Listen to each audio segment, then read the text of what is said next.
कि उत्तर प्रदेश की एक बेटी का मैं वीडियो देख रहा था, कह रहे थे कि योगी सरकार अगर करती वहाँ पर नियुक्ति तो हमको यहाँ क्यों आना पड़ता। हम चुनाव हार जाएं तो चुनाव आयोग पर आरोप लगा दें। ये तो वही हाल हुआ। हमारा बेटा क्राइम कर दे तो हम कहें कि हमारा बेटा तो इसीलिए क्राइम कर दिया कि संगति उसका खराब हो गया था। अरे भाई, सरकार नीतियों में परिवर्तन का उसको अधिकार होता है। भविष्य में क्या होगा ये धीरेन्द्र शास्त्री ही बता सकते हैं, हम नहीं बता पाएंगे। बिहार में देश की सबसे बड़ी शिक्षक नियुक्ति की परीक्षा जो बीपीएससी के द्वारा ली जा रही थी वो संपन्न हो चुकी है, लेकिन जो अभ्यर्थी एग्जाम दे रहे थे उन्होंने सरकार के ऊपर और बीपीएससी के ऊपर कई तरह के सवाल उठाए हैं। हमारे साथ अभी बिहार सरकार में सत्तारूढ़ दल जदयू के एमएलसी सह प्रवक्ता नीरज कुमार हैं।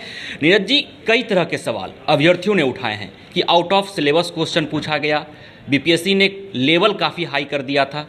सरकार क्या कुछ आगे करेगी? बिहार लोक सेवा आयोग एक स्वायत्त संस्था है, तो इसमें तो अभ्यर्थी सफल नहीं होंगे। इसका मतलब तो यही होगा ना कि अगर आउट ऑफ सिलेबस प्रश्न आ गया, कठिन प्रश्न आ गया, तो भाई चंद्रयान पर 3 पर साउथ पोल पर बिहार के वैज्ञानिकों की भूमिका हो रही है और शिक्षकों की भूमिका कितनी बड़ी है। तो अब अगर ये सवाल ये तो हुआ कि हम चुनाव हार जाएं तो चुनाव आयोग पर आरोप लगा दें। ये तो वही हाल हुआ। हमारा बेटा क्राइम कर दे तो हम कहें कि हमारा बेटा तो इसीलिए क्राइम कर दिया कि संगति उसका खराब हो गया था। हमने कई अभ्यर्थियों से बात किया है, उन्होंने कहा कि आप डेप्थ में क्वेश्चन ले, बीपीएससी डेप्थ में एग्जाम ले, हम लोग तैयार हैं, लेकिन सिलेबस से क्वेश्चन ले, आउट ऑफ सिलेबस क्वेश्चन नहीं पूछे। मुझे इसकी जानकारी नहीं है कि उनका क्या सिलेबस था, क्या आउट ऑफ सिलेबस था, लेकिन अपनी बौद्धिक क्षमता को कमतर आंकते हैं अगर शिक्षक अभ्यर्थी, तो यह भी दुखद है। भाई, शिक्षक तो आईएएस बनाता है, यूपीएससी पास कराता है, और आप यह भी एक खबर आई कि उत्तर प्रदेश की एक बेटी का मैं वीडियो देख रहा था, कह रहे थे कि योगी सरकार अगर करती वहाँ पर नियुक्ति तो हमको यहाँ क्यों आना पड़ता। इसलिए शिक्षक अभ्यर्थी जो भी सवाल उठा रहे हो, हम उनसे विनम्रतापूर्वक अनुरोध करेंगे कि पढ़ने और पढ़ाने के प्रति जिम्मेवार बनिए, अपनी बौद्धिक दक्षता को बढ़ाइए। आरोप लगाने से न इससे कोई सहायता मिलेगी बल्कि जग हंसाई होगा कि शिक्षक के अभ्यर्थी हैं और वही रो रहे हैं, तो कल शिक्षक बन करके बच्चों को रुला देंगे। निश्चित तौर पर कई अभ्यर्थियों ने यह भी कहा है कि बीपीएससी के द्वारा एग्ज़ाम ली जा रही है तो सरकार की यह पहल सही है, लेकिन इस उम्र में आकर हम लोग एग्ज़ाम दे रहे हैं। उन्होंने कहा कि मुख्यमंत्री अगर अभी जाकर इंजीनियरिंग का एग्ज़ाम दे तो क्या वो पास कर जाएंगे? वो अस्थायी रूप से जो नियोजित शिक्षक हैं उनका मत हो सकता है, तो उनके सेवा शर्तों में सुधार नीतीश कुमार जी ने किया। कुछ लोग तो कहते थे कि भगवानों आएंगे तो वेतनमान नहीं दे देंगे, और उनके लिए कोई कंपलसरी नहीं बनाया गया।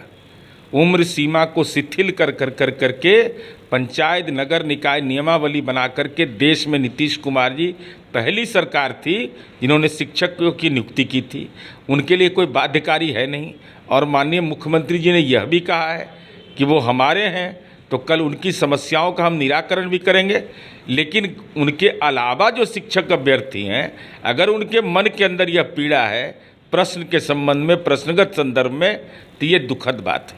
आप शिक्षक बनने जा रहे हैं, अगर आपको अपनी बौद्धिक क्षमता के बदले पर भरोसा नहीं है तो इसका मतलब है कि तो बीपीएससी में कोई पास आउट नहीं होगा। तो स्वाभाविक है, बिहार सरकार ने तो बड़ा काम किया।